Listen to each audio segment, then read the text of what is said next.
ये वही सुखदेव जी हैं जिन्होंने 12 वर्ष तक अपनी माँ के गर्भ में रह करके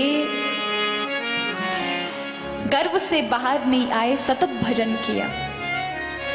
और जब निकले तो महाराज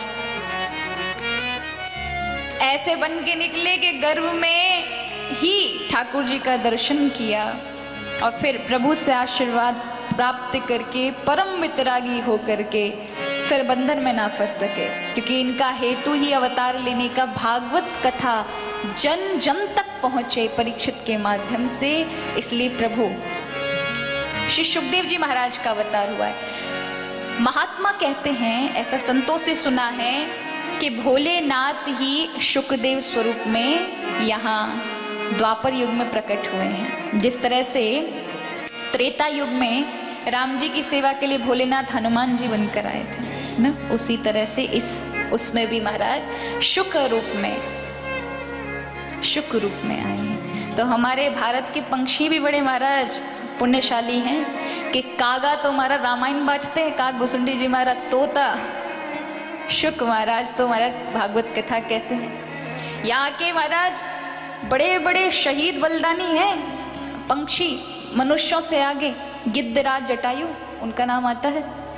पर स्त्री को पकड़कर, माँ जानकी जी को पकड़कर लेके जा रहा था रावण, केशों से पकड़कर। उस समय सुग्रीव, हनुमान, जामवंत आदि बड़े बड़े बानर देख रहे थे, पर किसी ने रावण के समक्ष उसकी शक्ति को नहीं ललकारा। लेकिन एक गिद्धराज जटायु थे जो वृद्ध थे, लेकिन अपने देश की नारी पर हो रहे अत्याचार को ना सह सके, उनकी सामर्थ्य नहीं थी, फिर भी दौड़ कर गए, पंख फैलाकर रावण की शक्ति को चेतावनी दी। रे रे दुष्ट ठाड़ किए हुई, निर्वय चाल सी न जानसी मुई। मुझे नहीं जानता, निर्वय होकर जा रहा है, निर्लज्ज, अधर्म के कार्य से तुझे लज्जा नहीं आती? अपनी मौत को देख, मैं तुझे ये अन्याय नहीं करने दूंगा।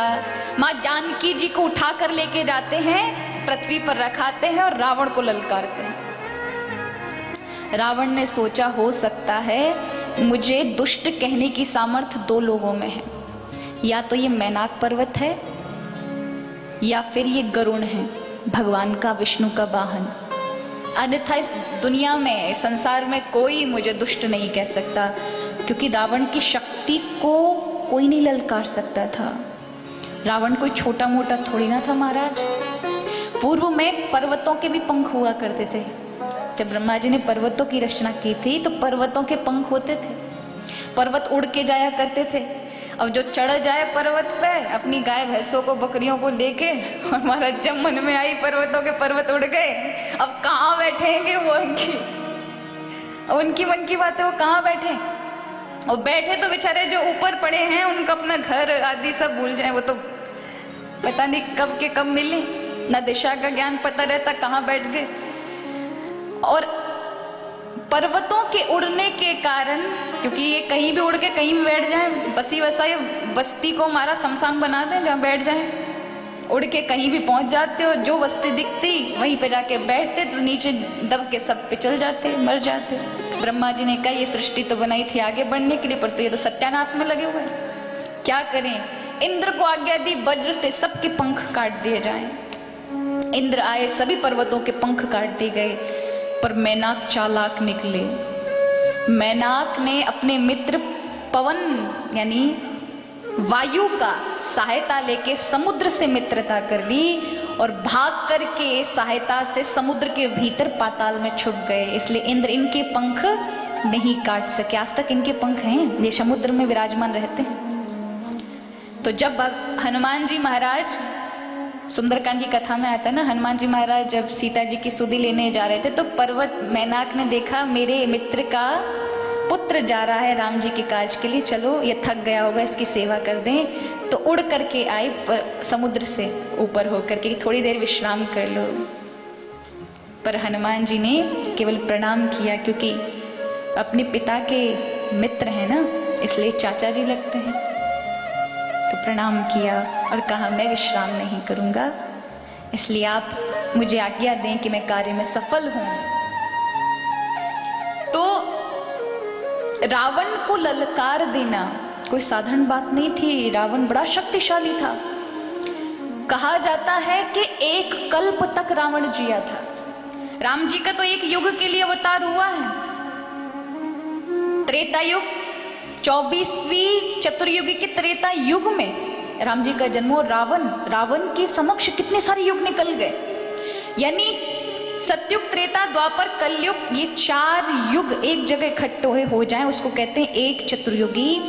इसी तरह से 71 चतुर्युगी व्यतीत हो जाएं तब 1 मनवंतर होता है, और इसी तरह से 14 मनवंतर हो जाए तब 1 कल्प होता है। इतना 1 कल्प तक जिया था रावण, इतनी लंबी आयु थी उसकी। और अंत में जीवन के अंतिम पड़ाव में भगवान के हाथों मारा गया वो।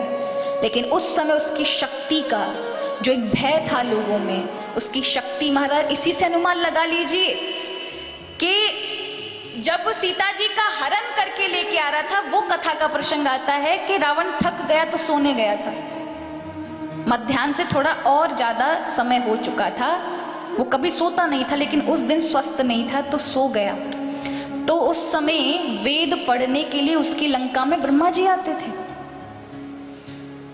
उसने साधारण ब्राह्मणों को नहीं बुलाया। हम प्रकांड विद्वान हैं, हमारे यहाँ भी कोई ऐसा विद्वान आना चाहिए जिसकी विद्वता के सामने कोई दूसरा ना हो। तो ब्रह्मा जी को आदेश दिया, आप हमारे यहाँ सुबह शाम वेद पढ़ा करोगे। अब ब्रह्मा जी का टाइम हो चुका था वेद पढ़ने का, तो आए वेद पढ़ने के लिए। और महाराज वेद पढ़ने के लिए श्रुतियों का वाचन ही किया था कि भीतर से रावण के उस राज्य महल से निकलकर एक चपरासी आता और ब्रह्मा जी को डांट देता है। सृष्टि करता ब्रह्मा जी को डांटता हुआ कहता है, ब्रह्मन नद्धे ना नईश समय, ये समय नहीं है, एकदम चुप हो जाओ, मौन बैठो। हमारा सब हक्के बक्के रह जाए, ब्रह्मा जी को डांट दिया एक ये द्वारपाल ने, रावण की ने। तो बृहस्पति जी सभा में बैठे थे, तो बृहस्पति जी ने देखा उनको, तो उन्होंने कहा कि विद्वान का अपमान हो रहा है। तो उन्होंने आसपास के ऋषि मुनियों से कहा, देखो ये हो गया आज का युग कि यहाँ विद्वानों की कोई मूल्यता नहीं। देखो एक साधारण से द्वारपाल ने यहाँ ऐसा अपमान किया। इतने में वो द्वारपाल बृहस्पति को डांट देता है और बृहस्पति से कहता है, स्वल्पम जल्पे बृहस्पते जड़मते नैषा सम वज्रणः। हे जड़मती बृहस्पति, ये कोई तेरे इंद्र की सभा नहीं, एकदम चुप हो जा या कानाफूसी मत करो। महाराज बृहस्पति जी चुप। इतनी सभा में साधारण से नौकर ने, रावण के नौकर ने डांट दिया। नारद जी ने कहा शायद हो सकता है दिमाग खराब हो गया, चलो एक तान सुनाते हैं वीणा की, अभी नाम गुणगान करेंगे तो अपने आप सही हो जाएगा। जो ही महाराज वीणा नारायण नारायण नाम रटने लगे, इतने में वो चिल्ला कर नारद जी पे उल्टा पड़ गए। नारद जी से कहता है, वीणा संगरम नारदा, वीणा चुपचाप धर दो, वीणा चुपचाप धर दो। नारद जी ने कहा वीणा धर दी। सबका अपमान करे जा रहे, इसकी इतनी हिम्मत देखो। उसी समय गंधर्वों के श्रेष्ठ गायक तुम्बुरु नारद जी के बगल से बैठे, उन्होंने कहा अभी मेरा राग यमन सुनेगा तो आनंदित हो जाएगा। तो अपने आलाप छेड़ने लगा, और जो ये आलाप आ करके छेड़ा, इतने में महाराज उसने तुम्बुरु को डांट दिया। कहा अलापम अलम तुम्बुरुहु, चुपचाप बैठ जाओ, कोई अलाप अलाप नहीं। अब सबने कहा भैया तो सबकी खड़े से खड़े बेइज्जती किया जा रहा है, हुआ क्या है, क्यों सबको डांट रहा है? तूने ब्रह्मा सृष्टि करता ब्रह्मा जी को डांट दिया, देव गुरु बृहस्पति को, यहाँ भगवान के सबसे प्रिय भक्त नारद को, सबसे अद्भुत गायक तुम्बुरु को। उन्होंने कहा तुम नहीं जानते, कारण ये है कि महाराज लंकेश अस्वस्थ होकर लेटे हुए हैं और तुम हल्ला मचा रहे हो। उसकी शक्ति देखे महाराज कि स्वयं वेद पढ़ने ब्रह्मा जी आते हैं, और तो और छोड़ो महादेव जो उनके गुरु जी हैं वो खुद आते हैं, भैया पूजा कर लियो हमारी, जिससे हम जाएं और भी काम करें। क्योंकि ऐसे चेले को कैलाश पर्वत पर बुलाना भी खतरे से खाली नहीं है। एक बार बुला लिया था तो लंका ही लेके चला गया। एक बार पार्वती जी ने जब वैकुंठ में जाकर लक्ष्मी जी का सुंदर वैभव देखा वैकुंठ को, तो उनके मन में भी चाह हुई कि कैलाश पर्वत पर रहते रहते बहुत समय हो गया, यहाँ इतने संत महात्मा आते हैं, कोई व्यवस्था नहीं हो पाती। प्रभु से कहा मुझे भी वैकुंठ से सुंदर नगरी चाहिए। भोलेनाथ ने कहा देखो अपन कैलाश पर्वत पर शांति से हैं, कोई बवाल मत रखो, अपन ऐसे ठीक है। पर नहीं मानी पार्वती जी, त्रियाहट महादेव जी को सोने की अद्भुत नगरी विश्वकर्मा जी के द्वारा बनवाई। पार्वती जी ने कहा कि आपका वो चेला है शिष्य, सबसे बड़ा प्रकांड विद्वान है, रावण को बुलाओ। अब रावण आए, बड़ी सुंदर विधि विधान से पूजा की, पूछा दक्षिणा क्या चाहिए, संकल्प करवाया। तो संकल्प करवाया तो संकल्प करते ही महाराज बड़े आनंद के साथ पूजा की। जब दक्षिणा देने की बारी आई तो महादेव ने कहा बड़े प्रसन्न, कुछ मांग लो। तो कहा प्रभु देना चाहते हो तो ये जो सोने की लंका है ना, ये हमें बड़ी जच गई है, इसलिए ये लंका हमको दे दो। तो महादेव जी ने कहा वैसे भी बवाल था, ले जाओ। और जो ही लेके गए पार्वती जी महाराज रोष से भर गई। उन्होंने कहा तू मेरे जी को जलाकर लेके जा रहा है, जा, शिव का अंश ही इस नगरी को जला देगा। तो रावण लेकर आ गए, तो खतरे से खाली नहीं, एक बार और गए तो कैलाश पर्वत ही उठा लिया। और महादेव ने जब उस अभिमान में फंसे हुए रावण को देखा कि उसने कैलाश पर्वत को उठाकर अपने बाहुओं का परिचय दिया है, मानो भगवान को ललकारा हो, तो भोलेनाथ मुस्कुरा करके केवल अपने अंगूठे को नीचे हल्का सा दबाया ही था कि रावण की मौत आ बनी।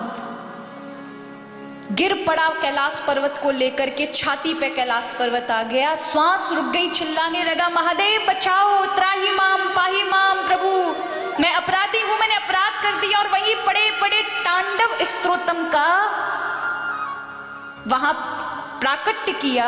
जटाटवी गलत ज्वलल प्रभा पवित स्थले गले वलंब लंबिताम भुजंग तुंग मालिकाम। और ये शब्द रावण के उस समय थे, तब महादेव प्रसन्न हो गए और रावण को बचा लिया। तो बड़ा खतरनाक है महाराज, ऐसे चेला दो चार मिल जाए तो गुरु जी को तो है ही कल्याण। तो स्वयं महादेव जी को कैलाश पर्वत ना बुला करके, रावण को कैलाश पर्वत ना बुला के खुद ही आ जाते हैं, भैया कर लो पूजा। ऐसे को बुला कर तो खतरे से खाली नहीं जाएगा, पता नहीं क्या क्या करे। तो ऐसी शक्ति उस रावण की, और उसको गिद्धराज जटायु ने ललकार दिया। और वहां फिर रावण से झगड़ा भी किया तो फिर प्राण नछावर किए, पर लड़ा, कायरता नहीं की। तो यहाँ के पक्षी भी बलिदानी हैं, यहाँ के पक्षी भी भक्त हैं, फिर मनुष्य तो उससे ऊंची श्रेणी में होने चाहिए।